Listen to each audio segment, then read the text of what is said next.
Commencer cette conférence de presse, soyez les bienvenus au Sénat. Je suis très heureux avec mes collègues et au nom de la délégation d'avoir adopté ce matin le rapport sur la continuité territoriale qu'on a intitulé « Remédier aux manquements » ou une continuité à la hauteur d'un effort budgétaire que nous souhaiterions tous. Mais je laisserai les rapporteurs développer les différents aspects de ce rapport. S'il fallait que je le résume très brièvement avant de leur laisser la parole et de pouvoir développer les différentes recommandations qui ont été adoptées ce matin, je dirais qu'aujourd'hui, on parle de discontinuité territoriale, qui est quasiment une réalité pour l'ensemble des Outre-mer. Et puis, on se rend compte au travers des auditions qui ont été menées, donc il y a quand même eu 38 auditions, 51 heures, 111 personnes auditionnées, 2 déplacements en Outre-mer pour prendre le pouls également de la réalité de nos territoires, parce que depuis Paris, c'est facile de s'imaginer des choses, et quand on va toucher du doigt la réalité de ce qu'est la continuité territoriale, et y compris dans nos territoires, à l'intérieur de nos territoires, je pense que c'est un exercice qui s'impose, et le Sénat est évidemment, et la délégation en l'occurrence, toujours porteuse de ce genre d'initiative. Le deuxième grand axe finalement de ce rapport, j'ai presque envie de dire que la politique de continuité aujourd'hui, c'est une espèce de cautère sur une jambe de bois. Donc on se rend bien compte, et la critique qui est opérée au travers de ce rapport est une critique objective sur les dispositifs qui sont mis en place et qui d'ailleurs justifient, et c'est le troisième point du rapport, qu'aujourd'hui le gouvernement envisage une refonte de la DOM, ou en tout cas on espère, et vous verrez que les rapporteurs le diront mieux que moi, un élargissement de la DOM qui est pour nous le bras armé en Outre-mer de la politique de l'État au titre de la continuité territoriale. Et qu'à ce titre, effectivement, il y a un certain nombre de préconisations, de constats qui ont été opérés, là aussi pour objectiver un peu les choses. La vocation de la délégation au travers des 12 recommandations, c'est bien évidemment d'alimenter le débat national qui est en cours sur le sujet, d'être contributeur à la réflexion aux côtés du gouvernement, et pas simplement un agitateur sur un sujet dont on sait qu'il est prégnant pour chacun de nos territoires. Donc vraiment, on s'est positionné comme la tradition du Sénat nous l'impose continuellement. C'est vraiment dans une offre de service dans les réflexions du gouvernement. Je pense que d'ailleurs, le gouvernement a un peu anticipé vraisemblablement la sortie de ce rapport, puisque ça n'aurait échappé à personne qu'il y a quelques jours maintenant, une augmentation du dispositif individuel a été annoncée par le gouvernement.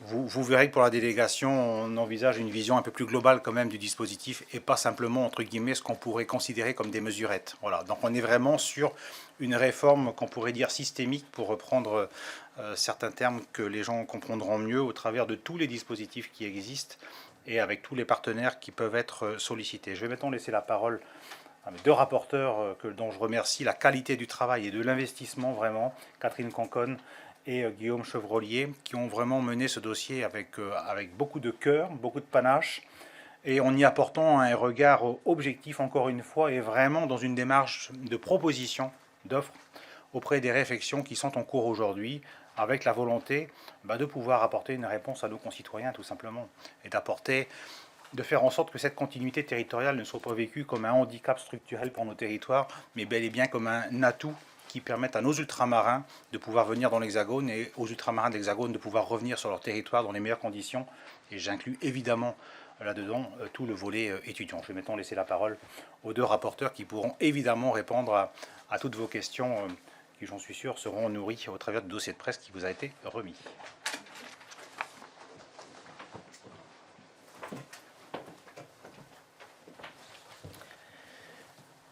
En tant que sénateur de métropole ou de l'Hexagone, pour reprendre la formulation de ma collègue co-rapporteur, moi j'étais très intéressé par cette mission autour de la continuité territoriale.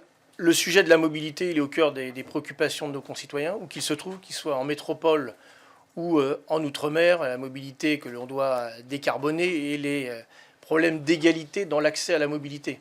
Et ça, on les trouve en métropole, entre des territoires urbains qui sont desservis et des territoires ruraux, mais avec le regard du parlementaire de métropole, quand on voit la problématique de cette mobilité dans les territoires ultramarins, elle se pose à un niveau qui est bien différent. C'est, comme l'a dit le président de la délégation, cette continuité, est-ce qu'elle existe vraiment? Et au travers des déplacements, des auditions, on a pu mesurer à quel point il y avait de fortes attentes, parce que cette continuité, elle est sous plusieurs angles. La continuité permet la mobilité entre des citoyens des territoires ultramarins vers l'Hexagone. C'est la mobilité aussi des ultramarins dans leur territoire lui-même. Et puis c'est cette possibilité aussi de pouvoir avoir une mobilité entre territoires ultramarins. Donc c'est tous ces aspects-là que nous avons souhaité examiner au travers d'un rapport d'information dense pour établir un diagnostic objectif, faire le constat qu'il y a une politique qui existe, mais faire état de ses lacunes, faire état de la dégradation d'ailleurs du montant budgétaire alloué à ces politiques.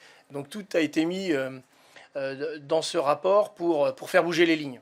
Parce que, on le voit, les fractures, je le disais, elles existent en métropole, les fractures territoriales, elles existent, mais avec l'outre-mer, avec nos concitoyens d'outre-mer, il y a vraiment un sentiment d'être pas suffisamment pris en compte pour permettre l'effectivité de cette politique de continuité territoriale.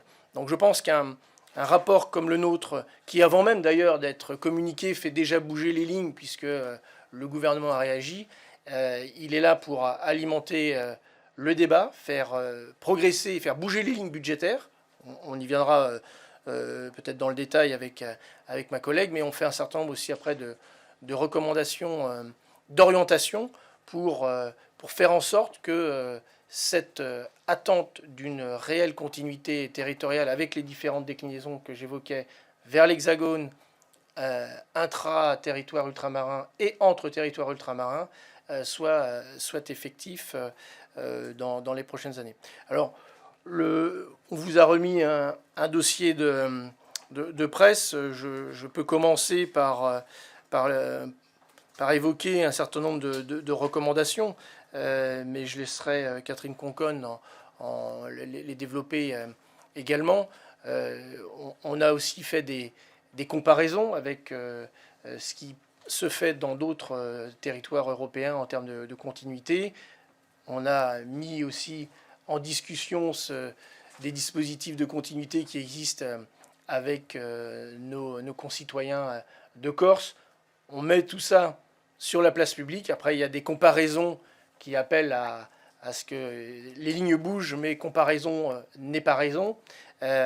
Mais une réalité, c'est que le statu quo n'est pas tenable en l'état, et ce rapport doit vraiment être un point de départ. Il y a des lignes de force extrêmement importantes à pointer. C'est parmi les recommandations qu'on met dans le haut, c'est l'instauration d'un tarif résident, puisque on le voit, et dans le contexte où nos territoires ultramarins, ils ont besoin d'une continuité avec des voies aériennes, et on le sait, toutes les compagnies aériennes, tous les acteurs du secteur ont été auditionnés. Les prix des billets d'avion n'ont pas vocation à baisser dans les prochaines années pour un certain nombre de raisons. Et pour permettre la mobilité, eh bien, avoir un tarif résident qui permette de pallier à des volatilités de prix, et notamment la saisonnalité, c'est un point extrêmement important à prendre en compte. Un autre point aussi très fort, qui aurait des traductions budgétaires, c'est les plafonds de revenus. Unanimement, tous les acteurs, quels que soient les territoires ultramarins, ont exprimé le constat que le plafond de ressources est bas, et il limite les possibilités pour un certain nombre de nos compatriotes d'avoir accès au dispositif. Et donc ça, c'est regrettable, puisque, vous le savez, ces politiques de continuité territoriale, c'est le lien entre la métropole et nos concitoyens des différents territoires ultramarins pour la formation professionnelle, pour la formation initiale, la formation professionnelle, pour la mobilité professionnelle en elle-même, également les préoccupations autour de l'accès aux soins. Et c'est là aussi, en tant que sénateur de métropole, on sait ô combien la difficulté de l'accès aux soins et les problématiques de mobilité se posent également sur le territoire national. Mais là encore une fois, en termes de dimension, quand vous êtes dans un territoire ultramarin, c'est encore plus compliqué, donc cet accès aux soins. Il y a aussi le point sur la continuité funéraire, c'est dire aussi l'exhaustivité du rapport que nous avons produit en termes de diagnostic et de préconisation. Donc au travers des dispositions, des orientations qu'on suggère, bien sûr, le président de la délégation l'a évoqué, il y a la place importante de l'ADOM. Il y a une réflexion qui est engagée, l'ADOM 2024. Et nous, nos travaux sont là pour nourrir le travail de l'ADOM 2024 pour aller vraiment au plus près des attentes de nos compatriotes ultramarins et de faire en sorte que cette réforme attendue, on aille vers les souhaits de nos populations dans la diversité des situations. Donc il y a ces traductions budgétaires qu'on aura l'occasion de mettre dans le débat budgétaire du projet de loi de finances. Et puis il y aura aussi des dispositions autour du fret, mais je vais laisser ma collègue vous les exposer en indiquant que c'était, je remercie en cela la délégation, je pense que c'est intéressant sur ce type de sujet d'avoir le regard croisé entre la sénatrice, c'est d'ailleurs l'essence même de la délégation aux Outre-mer, d'avoir un binôme paritaire avec un regard croisé ultramarin et de métropole. Et pour nous, et c'est d'ailleurs aussi un souhait que j'ai exprimé dans les recommandations, c'est qu'on a les implantations de l'ADOM sur le territoire métropolitain et je souhaite qu'il y ait un investissement plus important encore des collectivités locales de métropole dans l'accueil, dans l'accompagnement sous toutes ses formes, des ultramarins qui viennent se former, qui viennent pour la formation initiale ou formation professionnelle, pour vraiment faire vivre le lien entre nos concitoyens ultramarins et les métropolitains pour une meilleure connaissance mutuelle, un accueil, une prise en considération. Parce que aussi, cette continuité territoriale vers les territoires ultramarins, elle est aussi de métropole vers les territoires ultramarins. C'est aussi important de le rappeler dans la relation qui mérite d'être renforcée.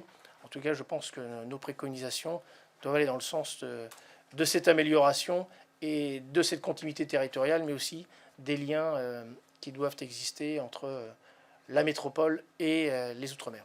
Merci de votre attention et je laisse la parole à Catherine. Je remercie mon collègue Guillaume Chevrolier qui vous a dit déjà un certain nombre de choses sur ce rapport. Mes premiers mots seront pour remercier le président de la délégation, mon cher Stéphane Antano, qui a accepté avec son équipe, que je salue, en particulier Thierry Aron qui nous a accompagnés pendant tout ce rapport, pendant ces 3 mois extrêmement denses, d'avoir accepté cette proposition que j'ai faite en décembre de mener une mission sur la continuité territoriale.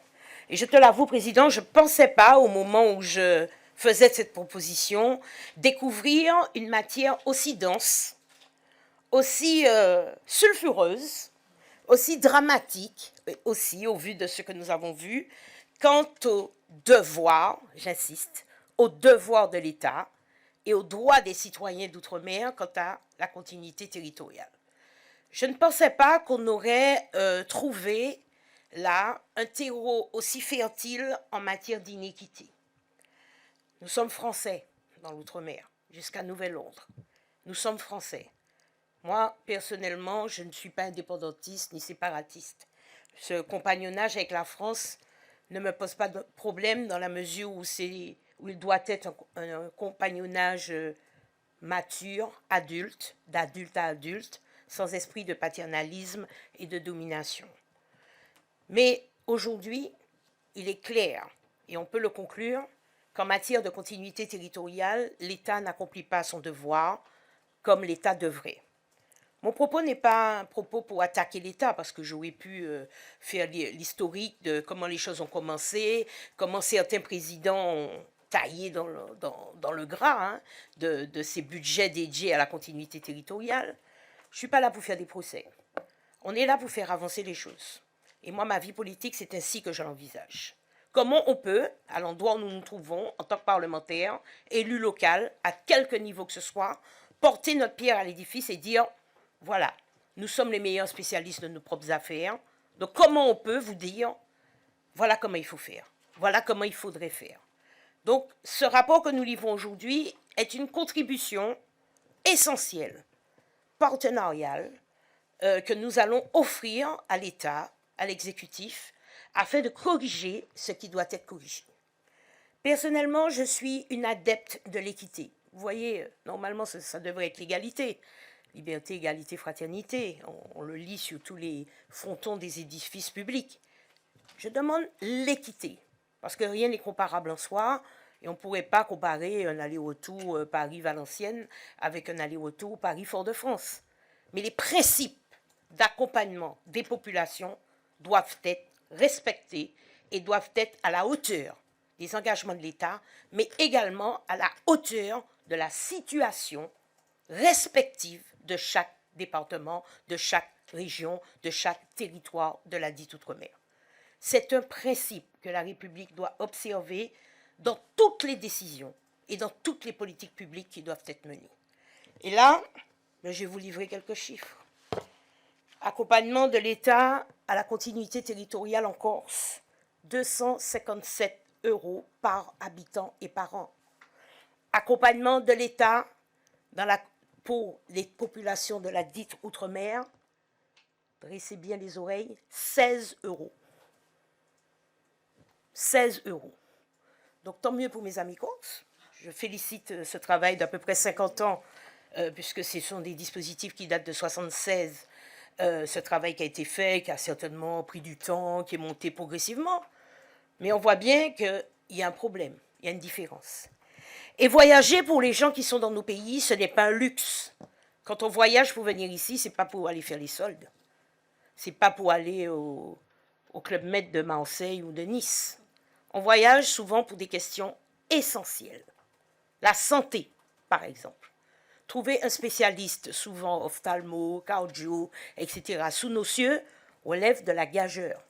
On vit dans des déserts médicaux permanents, où même les médecins généralistes manquent à l'appel aujourd'hui. Et lorsque quelqu'un doit se faire consulter ou passer un examen un peu complexe, genre IRM, il doit attendre ou partir. Une consultation ophtalmo aujourd'hui, le délai est entre 8 et 12 mois. Donc quand on souffre, eh bien on casse sa tirelire et on part. Parce qu'à Paris, j'ai fait l'expérience, en une semaine, on peut trouver un ophtalmo. Partir, c'est aussi étudier. Étudier. Parce qu'on est des petits marchés, vous le savez, on n'aura pas une offre complète d'études, on n'aura pas toutes les écoles d'ingénieurs, on n'aura pas toutes les écoles de Sciences Po, et tout ce niveau d'études auquel doit aspirer également nos populations. C'est légitime. Cet ascenseur social, on y a droit aussi. Cet effort en matière de qualité de l'offre de formation, on y a droit aussi, mais on ne peut pas tout faire sur place. La Martinique, que je connais mieux, c'est 350 000 habitants. Donc on ne peut pas avoir une complétude de tout sur place. Donc partir est nécessaire, partir est légitime, et je rajouterais même que partir est obligatoire. Mais on a aussi les pays les plus pauvres de France. Les niveaux de personnes avec des revenus bas sont multipliés par X. Par X. Le taux de pauvreté est important chez nous. Les personnes qui vivent en dessous du seuil de pauvreté, c'est plus de 30% de la population. Donc, face à cette situation, quand quelqu'un est malade, qu'il doit partir, que son gamin doit partir faire des études et tout, il fait comment? Eh bien, lorsqu'un billet d'avion coûte 1 500 € pour un aller-retour, Fort-de-France-Paris, ce qui est le cas en ce moment en classe économique, ou pas loin. Alors, il y a des promos parfois où on va voir sur les écrans un aller-retour à 500 et quelques. Bon, là, généralement, on n'a pas mis les taxes. Et généralement, c'est une offre limitée dans le temps. Il faut aller la saisir très vite et très en amont du besoin de voyager. Et quand l'État, même en ayant augmenté il y a 15 jours, suite au vote que nous avons effectué au PLF, au dernier PLF en décembre dernier, d'augmenter la dotation de l'ADOM, passe de 270 à 320 €, je vous laisse imaginer le reste à charge pour une famille. L'autre élément d'inéquité qui me bouleverse énormément, et le mot est faible, c'est ce plafond de ressources. Ce plafond qu'on appelle le quotient, enfin bref, tout le monde connaît ça, sur votre feuille d'impôt, il y a une histoire de quotient. Je ne suis pas très bonne dans ces calculs-là, mais enfin, vous savez de quoi je parle. Le plafond est à 11 900 € annuel. Faites les comptes. Autrement dit, c'est une famille à 1 000 euros. Moi. Même pas le SMIC. Autrement dit, un dispositif qui s'adresse partiellement, mais à des gens extrêmement pauvres. Où va-t-on? Quand on sait en plus que dans ces pays-là, la matière alimentaire est supérieure, le coût de la matière alimentaire, par exemple, est supérieur de 38%. Un paquet de riz à Paris, un paquet de riz en Martinique coûte 38% plus cher. Donc vous voyez bien qu'on est dans une situation qui n'est pas acceptable. La fréquence de ces transports, dans d'autres, et on va en parler rapidement, dans d'autres pays, y compris en France, la fréquence n'est pas limitée. Un Corse peut partir tous les week-ends à Paris. L'ACT individuelle qui concerne l'aide à la continuité territoriale, dite ACT, la formule la plus simple de la DOM, c'est une fois tous les 3 ans révolu. Autrement dit, si vous êtes parti en 2020, la prochaine fois, vous partirez en 2024. Voilà. Merci, monsieur, d'avoir haussé les sourcils. Vous avez tout traduit. Donc, on est dans une situation qui ne peut pas durer, qui n'est pas possible. Et je ne vous parle même pas de la CT spécifique. Alors, c'est une invention qui a été rajoutée il n'y a pas longtemps, qui part certainement de très bon esprit. Il y a des sportifs qui doivent se déplacer. Pensez bien que sur nos territoires, challenger entre nous-mêmes, ça finit par connaître ses limites. Nos équipes gagnent. Elles gagnent des compètes. L'Outre-mer fournit des champions olympiques, des champions de foot, des champions... regardez l'excellent gardien de but Maignan, que vous avez vu récemment arrêter un but, et les images font le tour du monde. Vous avez vu? Donc, il est guyanais. Donc, on a des sportifs, et lorsque j'entends le président du comité olympique, qui a été un de nos derniers auditionnés, nous dire le transport bloque tout essor du sport antillais, guyanais, enfin ultramarin. Il y a un problème. Ils refusent des compétitions. Ils sont obligés de refuser des stages, d'aller ailleurs, se confronter à d'autres équipes pour monter en performance. Parce qu'entre nous-mêmes, on a vite fait le tour. Quand il vous le dit, il devait participer à une manifestation importante pour préparer les Jeux Olympiques à Paris il y a 15 jours. Il a renoncé à son voyage parce qu'en classe économique, c'était 1 400 €. Donc, il y a vraiment un problème quant à la continuité territoriale. Et très franchement, lorsque j'ai proposé cette mission à la délégation, je savais qu'il y avait un problème. J'entendais les gens parler du billet d'avion qui augmente et tout, mais comme l'a dit le président tout à l'heure, on n'est pas là pour se contenter de dire ça va pas. En tout cas, ce n'est pas ma manière de faire de la politique. Je laisse ça au syndicat. Nous, je préfère qu'on soit davantage dans la construction. Les politiques doivent porter leur contribution, voir quand ça ne va pas, le constater et aller plus loin. Et là, on est allé plus loin. Et là, on a fait les constats que je viens de vous dire. Nous nous sommes déplacés. Nous sommes déplacés en Guadeloupe et nous sommes déplacés en Guyane. Alors la Guyane, il faut voir, il faut le vivre. La discontinuité dans la discontinuité. Autrement dit, vous avez une commune comme Maripasoula, qui est la plus grande commune de France, dans le pays, le département le plus grand de France. La Guyane, c'est l'équivalent du Portugal en surface. Eh bien, Maripasoula, où il y a quand même 15 000 personnes qui vivent, n'est desservie que par un avion de 18 places, qui prend un peu plus d'1 heure pour relier les deux. Et qui le fait en fonction de la météo. De comment? Parce que les pistes ne sont pas équipées, il n'y a pas de radar dans l'aéroport de réception à Maripasoula. Bon, on y est allé, vous êtes tous témoins, c'est plus une piste qu'un aéroport. Plus une piste qu'un aéroport, non éclairé. Donc il faut quitter Maripasoula dès 17h30 ou plus tard, sinon l'avion ne part pas. Le volume de l'avion n'est limité qu'à 1400 kilos, donc on pèse aussi bien les passagers que le fret. Et par moments, c'est fret ou passager, on ne peut pas prendre les deux. Et là, eh bien, il faut payer des billets d'avion.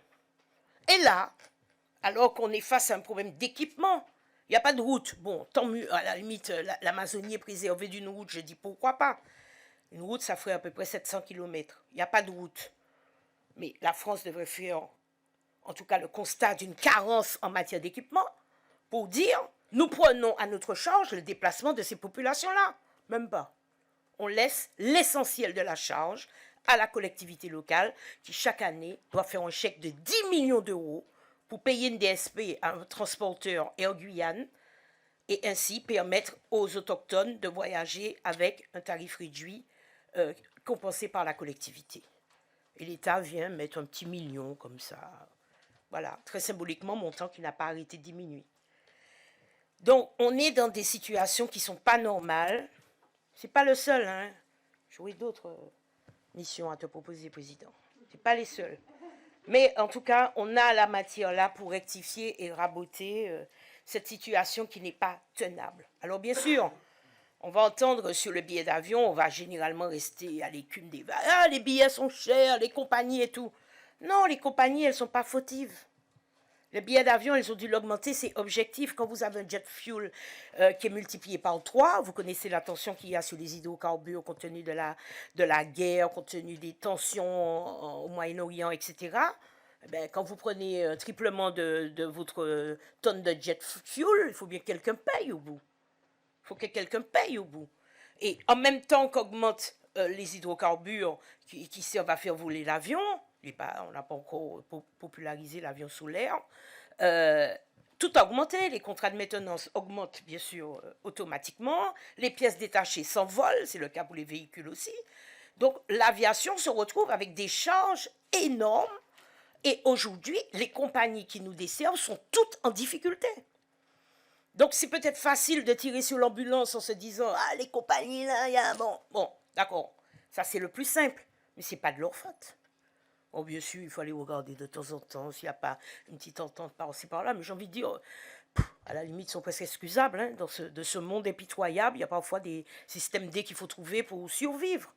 Il y a les 3 compagnies qui desservent la Martinique et la Guadeloupe aujourd'hui sont en difficulté, y compris la compagnie nationale, qui a 42 milliards de dettes.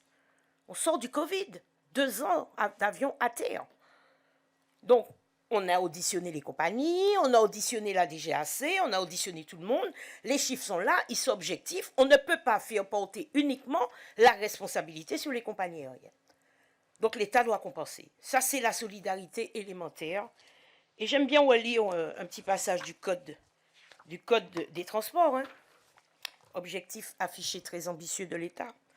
L'article L 1803 du Code des transports qui définit la politique de continuité territoriale dispose que, ouvrez les guillemets, je cite, les pouvoirs publics mettent en œuvre outre-mer au profit de l'ensemble des personnes qui sont régulièrement établies une politique nationale de continuité territoriale.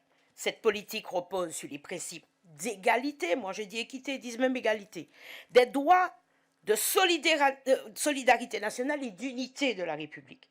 Elle tend à atténuer les contraintes de l'insularité et de l'éloignement, tous les pays d'outre-mer sont des îles sauf la Guyane, et à rapprocher les conditions d'accès de la population aux services publics, de transport, de formation, de santé, de communication, de celles de la métropole en tenant compte de la situation géographique, économique et sociale particulière à chaque outre-mer. Bon, le cadre est posé, hein. J'ai presque envie de dire, on n'a même pas de loi à faire. Pour une fois, on n'a même pas besoin de la loi. Donc là maintenant, il faut que l'État assume. Donc forcément, il y aura des incidences budgétaires. Comme je vous ai dit, mon propos n'est pas de pointer le doigt. C'est pas mon style en politique. Je préfère être dans la construction, de dire qu'il y a une carence là, il y a un truc qui ne va pas. Alors pas vu, pas pris. Hein. Jusqu'à présent, ça roulait, pas vu, pas pris. On entérinait chaque année les budgets de la DOM, et puis une fois qu'on commence à gratter, à entrer dedans, on se rend compte qu'il y a un problème. Eh bien, on a gratté, on est rentré dedans. Et maintenant, on va livrer à l'État, en plus haut lieu. On n'hésitera pas à aller voir le PR, le président de la République, pour lui dire, Monsieur le Président, là, l'État fait défaut.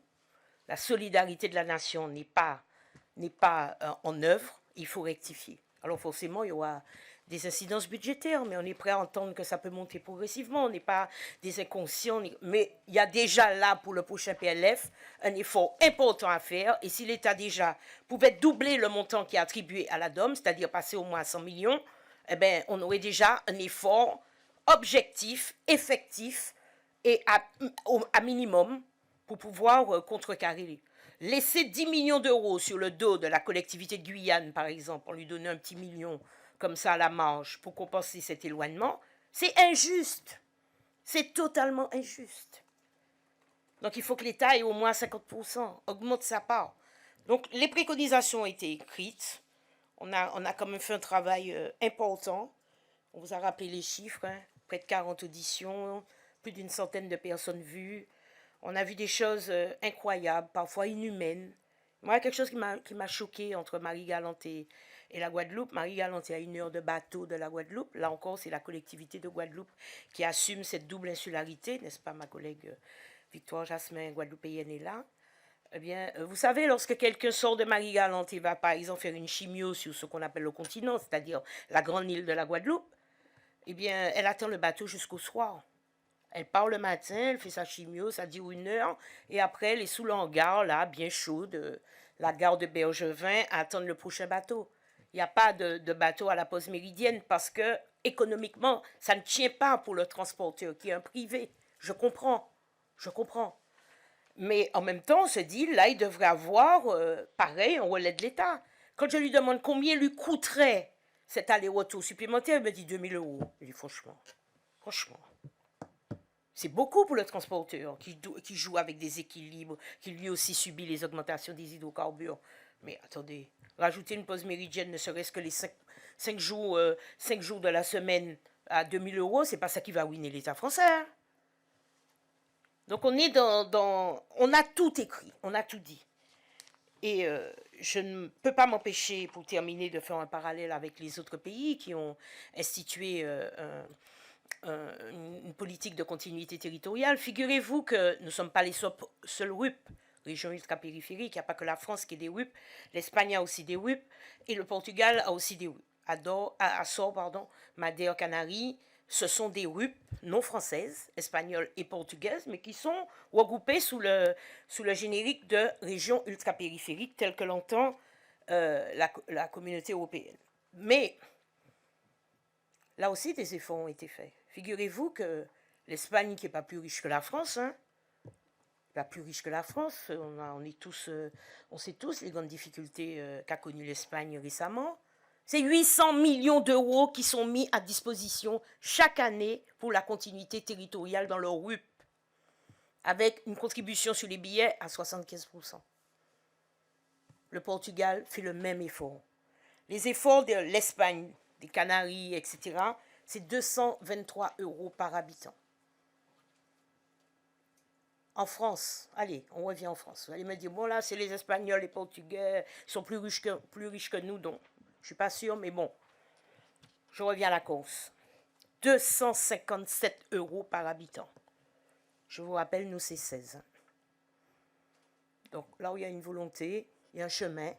Et si la République veut vraiment donner des signes importants à ces populations, dans beaucoup de domaines, qui constatent, qui souffrent et qui voient ces problèmes d'égalité qui génèrent pas mal de difficultés, eh bien, il y a des signaux à donner. Il y a des signaux à donner. Parce qu'on rajoute de la difficulté à la difficulté, on rajoute de la pauvreté à la pauvreté. Je connais des gens qui payent leur billet en 10 fois pour aller se faire soigner. Et quand parfois la personne est malade, elle est obligée d'emmener une deuxième personne. Parce qu'elle est malade, elle va se faire soigner, elle va voir un spécialiste, elle ne peut pas y aller seule, eh bien, le mari, le conjoint, un enfant se joint. Donc c'est des gens qui s'endettent énormément. Et qui en plus, une fois arrivés ici, tombent dans un autre univers, immense, foi, voilà, c'est pas leur univers. Donc la DOM doit totalement penser à sa réforme, ne plus s'occuper de formation, comme maintenant c'est le cas, puisque la formation a été rapatriée au Pôle emploi, et récupérer à la fois ses budgets, ses énergies, pour s'occuper de la continuité de ces populations. Voilà, donc c'est un rapport qui arrive dans ce bon agenda. La DOM est en réforme, on nous annonce en grande pompe la DOM 2024. Il y a de quoi faire la DOM 2024 là. Et dès demain, hein, on va commencer à rentrer en négociation, à insister, à dire ce qu'il y a lieu d'être dit, mais on ne peut pas continuer comme ça. Voilà ce que je voulais vous dire pour compléter ce que vous avez dit. Alors dans les documents, vous avez toutes les préconisations que l'on fait, vous pourrez les découvrir. Et je terminerai par une phrase d'Aimé Césaire qui dit « Tous les hommes ont des devoirs, mais il y en a qui ont plus de devoirs que d'autres. » Voilà.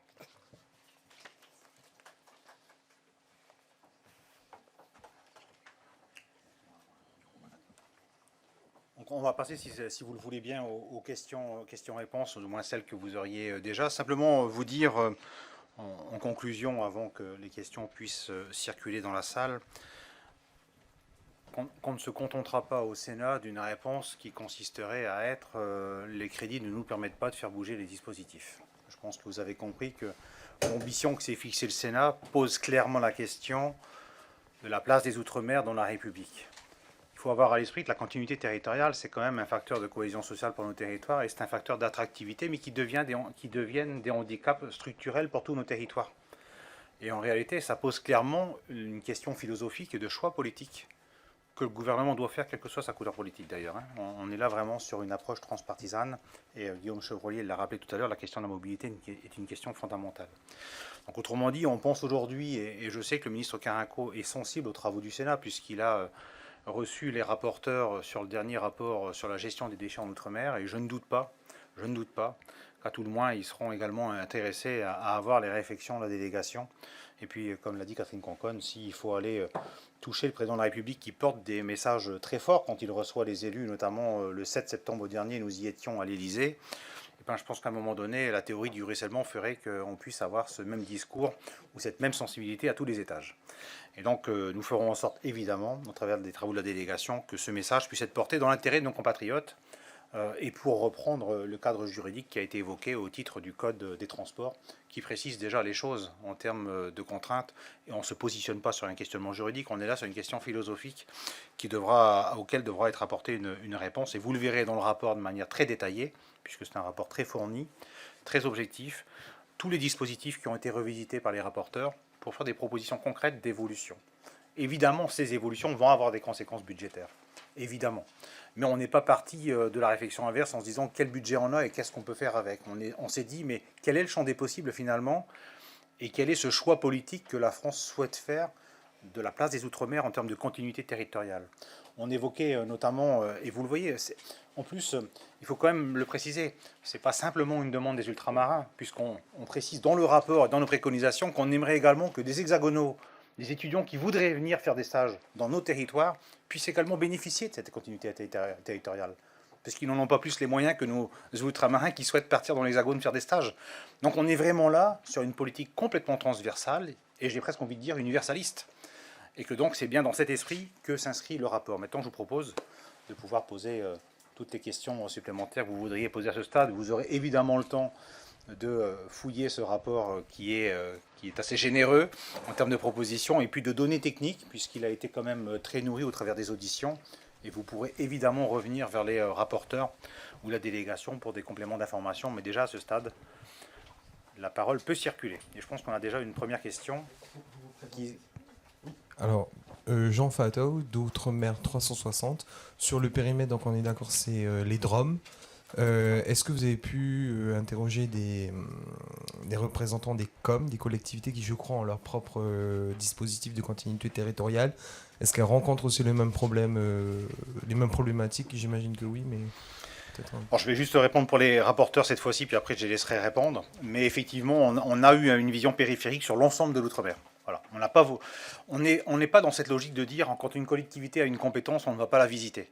Voilà. On a vraiment un regard transversal parce qu'on se dit que, on l'a vu d'ailleurs sur la crise sanitaire, si je peux me permettre un parallèle, que l'État est allé parfois dans certains territoires au-delà de ce que la répartition des compétences lui imposait. Et on imagine que sur certains dispositifs comme la continuité avec la mère patrie, on pense que cette question peut être interrogée. Et donc on est allé questionner effectivement l'ensemble des collectivités. Et le constat qui est opéré ici, je pense pouvoir dire sous le contrôle des rapporteurs qu'il est valable pour tous nos territoires. À des échelles différentes, mais il est valable pour tous les territoires. D'ailleurs, les 12 préconisations que vous voyez là, elles peuvent, je pense, in extenso s'appliquer à chacun de nos territoires. En tout cas, elles trouveront un intérêt dans chacun de nos territoires. Ce qui veut dire qu'on est vraiment là sur une vision périphérique et universelle du dispositif tel qu'on pourrait l'imaginer dans la République, qui est celle de la République française.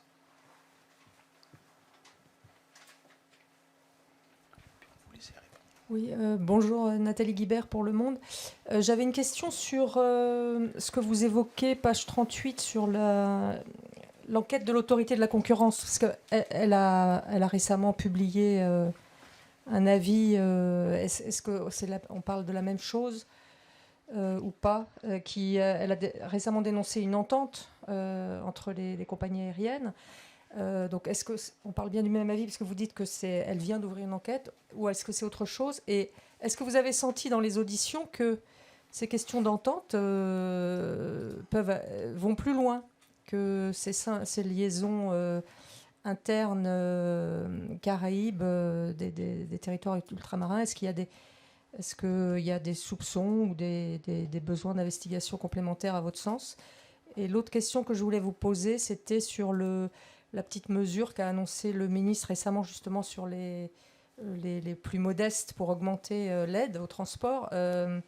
Est-ce qu'on sait combien de personnes ça va bénéficier, sachant que j'imagine que, sauf effectivement nécessité absolue, ce sont précisément pas les plus modestes qui prennent l'avion. Donc j'imagine, sauf des cas effectivement de santé ou de décès.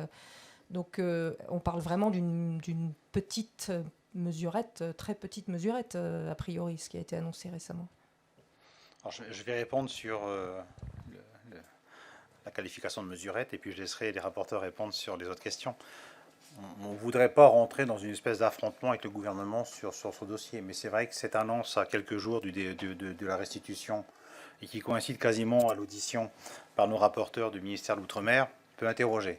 Au-delà de ça, si vous voulez, nous, on a quand même l'ambition au travers de ce rapport d'avoir une vision qui est quand même bien plus large que simplement une vision paramétrique. Et je pense qu'on est vraiment là sur une approche systémique. C'est que le gouvernement doit réinterroger en profondeur. Et d'ailleurs, les travaux qui sont menés par l'ADOM actuellement, d'ailleurs dans l'audition est disponible sur le site du Sénat, démontrent aussi la qualité de la réflexion des gens qui sont dans l'ADOM et qui ont envie de faire bouger les choses. Mais on voit tout de suite qu'ils sont très vite contraints. Et nous, ce qu'on aimerait, c'est pouvoir ouvrir le champ des possibles et donc ne pas avoir des espèces d'effets d'annonce mesurettes, entre guillemets, qui viendraient peut-être créer plus de frustration que de n'apporter que de réelles réponses à nos concitoyens. Je vais peut-être maintenant laisser le soin au rapporteur de répondre aux autres questions sur l'autorité de la concurrence notamment, et puis les ententes. Mais simplement pour vous dire déjà sur le volet entente, on n'est pas là pour incriminer qui que ce soit. La délégation sénatoriale aux Outre-mer, ça n'est pas une commission d'enquête. On ne dispose pas d'éléments d'information qui nous permettent de dire qu'il y a des ententes illicites ou autres.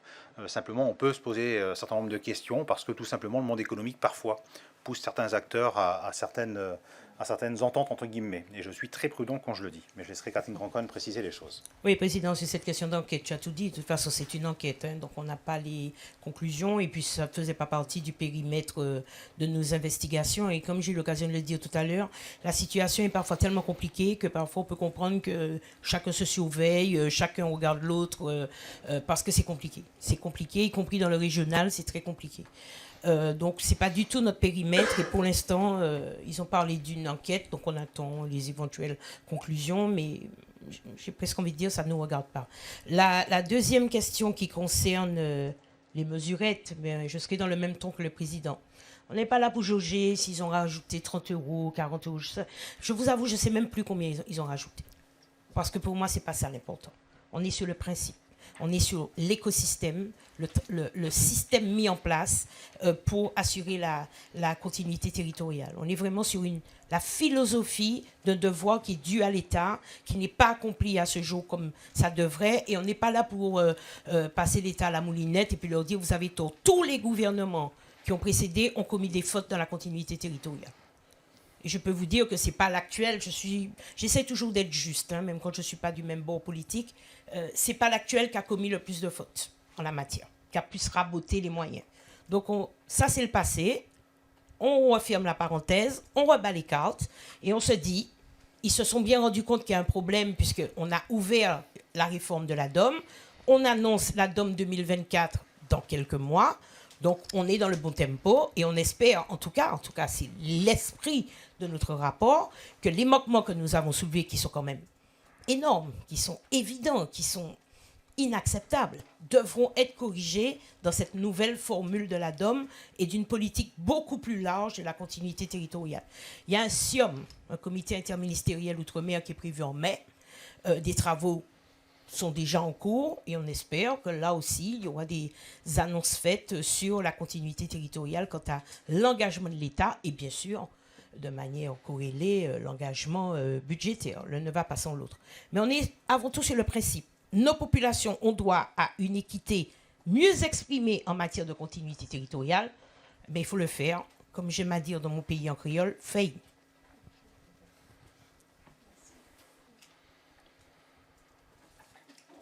S'il n'y a pas d'autres questions... Oui. Oui. Merci. Julien Sartre pour TNTV, la télé de Tahiti. Vous disiez que ça fait un peu suite à la première question, vous disiez que votre vision de la continuité territoriale était universelle à l'outre-mer. J'ai pas eu le temps de regarder, mais est-ce que vous pouvez déjà nous dire s'il y a des préconisations pour les sujets de continuité territoriale à Tahiti, puisque c'est immense, et ils ont un sujet aussi de continuité territoriale intérieure. Est-ce que vous pouvez dire à ces gens-là qu'il y a des choses qui vont s'améliorer ou pas?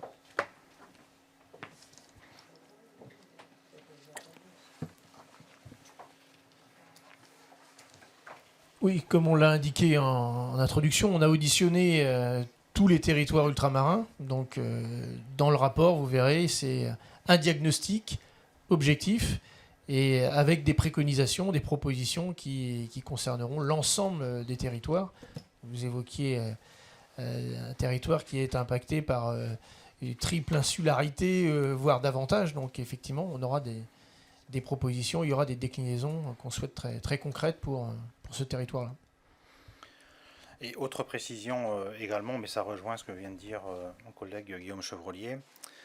Vous verrez d'ailleurs à la fin du rapport, dans le cadre du suivi des rapports des travaux du Sénat de manière générale, l'identification des acteurs en charge ou identifiés par les rapporteurs comme en responsabilité sur les préconisations qui ont été faites, le calendrier et le type de mesure, si c'est de nature réglementaire, législative ou autre.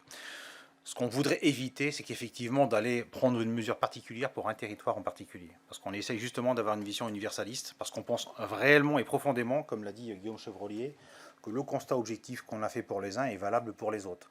Après, les échelles et les réalités de chacun des territoires va évidemment amener à calibrer les dispositifs, mais il n'y a aucune raison qu'ils soient en dehors des dispositifs tels qu'on les a constatés. Et ils ont évidemment droit à la même continuité, avec des difficultés accrues en termes de distance et d'éclatement complet des îles, bien évidemment. Juste pour préciser, vous dire que nous avons auditionné tous les bassins, Atlantique, Pacifique, Océan Indien, on a vu tout le monde. De la Réunion à la Nouvelle-Calédonie, à Saint-Pierre-et-Miquelon, en passant par la Polynésie, on a vu tout le monde. Et la Polynésie, c'est du gigantisme hein, en matière de déplacement, de besoin de déplacement, plusieurs dizaines d'aéroports. C'est de la méga continuité hein, en Polynésie. Donc, bienvenue à notre collègue ancien ministre Victorin Lurel, qui a bien connu ces questions de continuité territoriale. Imaginez qu'on puisse faire monter les contributions de l'État à 50% par exemple dans les DSP, comme on l'a souhaité en Guyane. Eh bien, la Polynésie pourrait en bénéficier également. Mais il faut que l'État monte cette responsabilité et ce devoir envers les pays. Mais on a consulté tout le monde. Et vous verrez dans le rapport, notre première audition, ça a été la Corse, parce que c'était quand même assez monumental comme exemple. Mais après, on a vu tout le monde. Tout le monde. Toutes les DGAC, locales et nationales, Polynésie, Nouvelle-Calédonie, Mayotte, Réunion, Saint-Pierre-et-Miquelon, les pays français d'Amérique, tout le monde.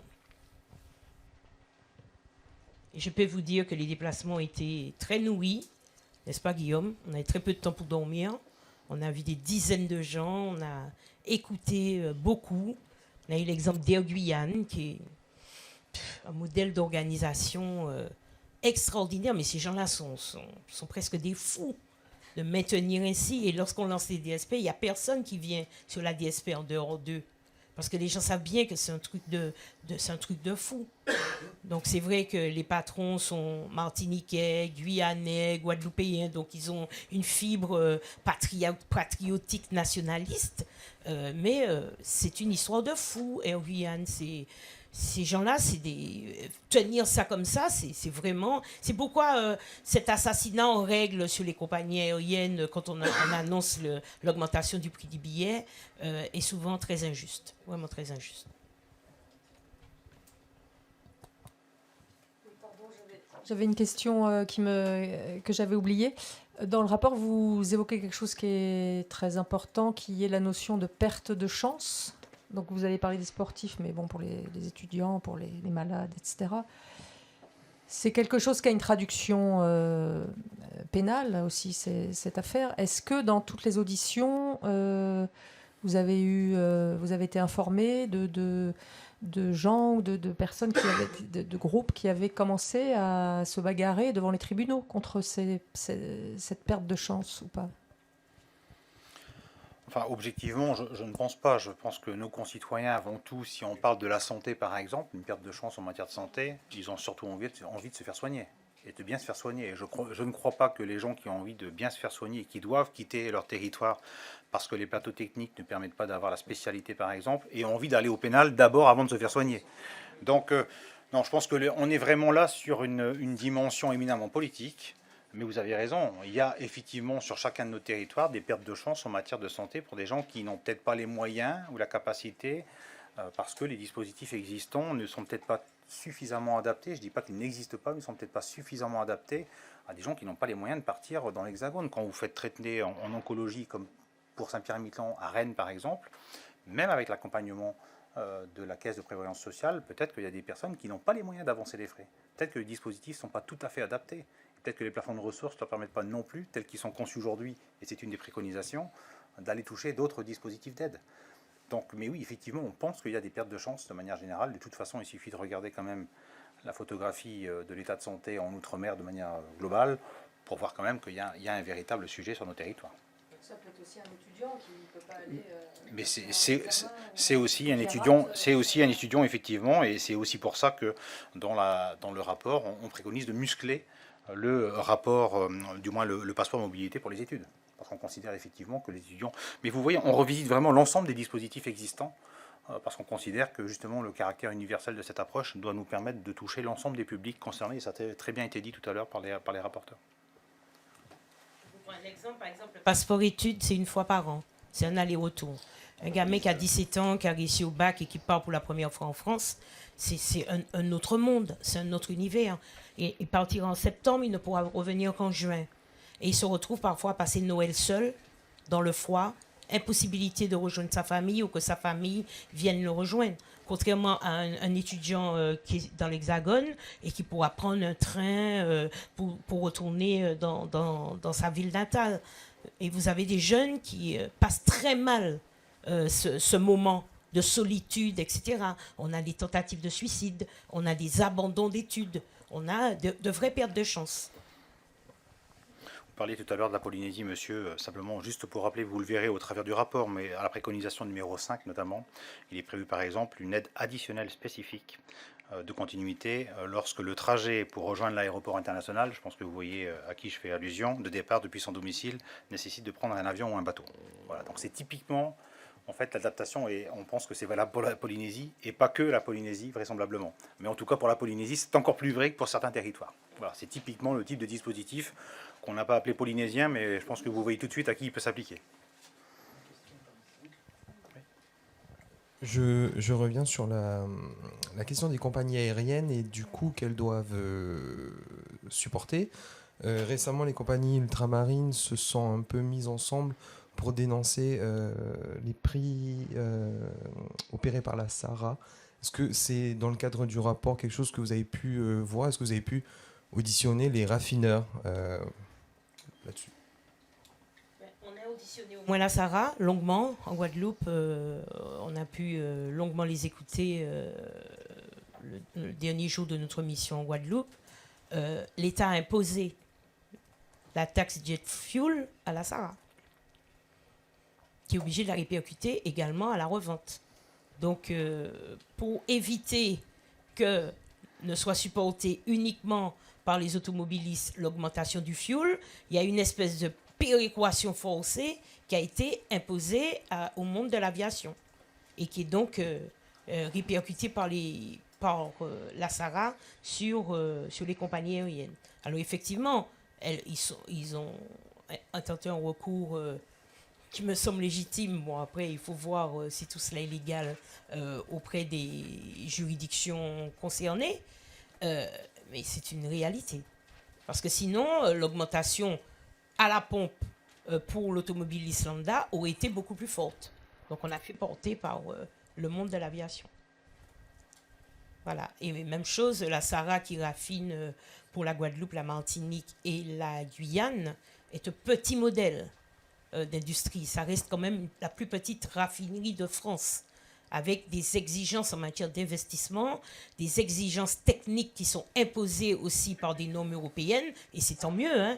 C'est VESO, le type de carburant livré qui doit correspondre à des normes hautement qualifiées pour l'environnement, mais ça reste des petits modèles qui supportent des investissements très importants et qui forcément sortent un prix au litre qui est important. Même si, chez nous, les marges sont maîtrisés, imposés à la SARA, et les prix, ce sont les seuls prix administrés. Chez nous, c'est le prix des carburants et du gaz. Ce sont des prix administrés. C'est le préfet qui sort un arrêté tous les mois pour dire quel sera le prix du litre de gazoil, d'essence ou de la bonbonne de gaz. Ce n'est pas le cas pour le kérosène. Bien, je vous propose qu'on puisse arrêter cette conférence de presse maintenant. En tout cas, je vous remercie beaucoup de votre présence et n'hésitez pas évidemment, sur la base du document qui vous a été remis, à revenir vers les rapporteurs et la délégation. On fera un plaisir d'apporter les éléments complémentaires. Merci et bonne fin de journée à toutes et à tous.